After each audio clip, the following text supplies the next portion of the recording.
સમાચાર જૂનાગઢથી તો જૂનાગઢના માંગરોળ ખાતે Gujarat state transport workers union મજૂર મહાજન જૂનાગઢ વિભાગની વાર્ષિક સભાનું આયોજન માંગરોળમાં રાખવામાં આવ્યું, જેમાં ફેડરેશનના ગુજરાત યુનિયન પ્રમુખ ઇન્દ્રજીતસિંહ જાડેજાને ખાસ ઉપસ્થિત રહ્યા.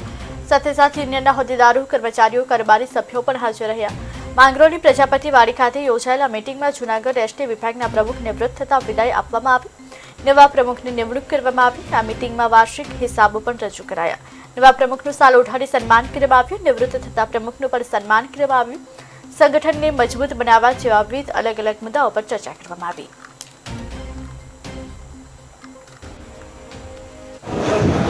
મારું નામ Indrasinh Pravinsinh Jadeja, ST work federation ગુજરાતનો પ્રમુખ છું અને આજે જૂનાગઢ વિભાગની વાર્ષિક સાધારણ સભાના આયોજનમાં આજે માંગરોળ ખાતે ઉપસ્થિત રહેલ અને માંગરોળમાં જૂનાગઢ વિભાગની કારોબારી મળેલ, જેમાં મારા કાર્યકારી પ્રમુખ મુરબ્બી શ્રી દાનાભાઈ મુછાડનો વિદાય સમારંભ અને વાર્ષિક સાધારણ સભા રાખવામાં આવેલી.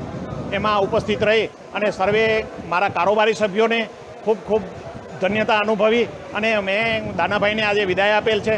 સાથે સાથે પ્રમુખ તરીકે જ્યારે દાનાભાઈ નિવૃત્ત થયા છે ત્યારે દાનાભાઈને ઉપપ્રમુખ તરીકે ચાલુ રાખી અને નવા પ્રમુખ તરીકે હું અર્પિતભાઈ ભારાઈની નિમણૂક કરું છું અને જૂનાગઢ વિભાગના મજૂર મહાજન યુનિયનની આજની વાર્ષિક સાધારણ સભામાં ઉપસ્થિત રહેનાર સર્વે કર્મચારીઓનો ખૂબ ખૂબ આભાર માનું છું. અને જ્યારે અહીંયા દરેક કર્મચારી ઊભા છે ત્યારે એટલું કહેવા માગું છું કે કર્મચારીઓ એટલું હોંશ, ધગશ અને સાથી કર્મચારીઓને સાથે હાથ મિલાવી અને આ એસટી કોર્પોરેશન માટે એવા પ્રયત્ન કરે અને સંગઠનનું પણ એટલું જ સાથે ધ્યાન રાખે અને ખૂબ આગળ વધે અને સંગઠનની અને સંસ્થાની નામના વધે એવું કામ કરવા માટે હું આજે અપીલ કરું છું.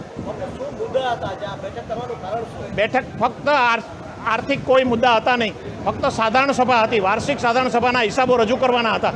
જે હિસાબો એસટી વર્ક્સ યુનિયનના જૂનાગઢ વિભાગના મહામંત્રી ભાઈ શ્રી પ્રફુલભાઈ સોલંકીએ રજૂ કરેલ અને બહુમતીએ એ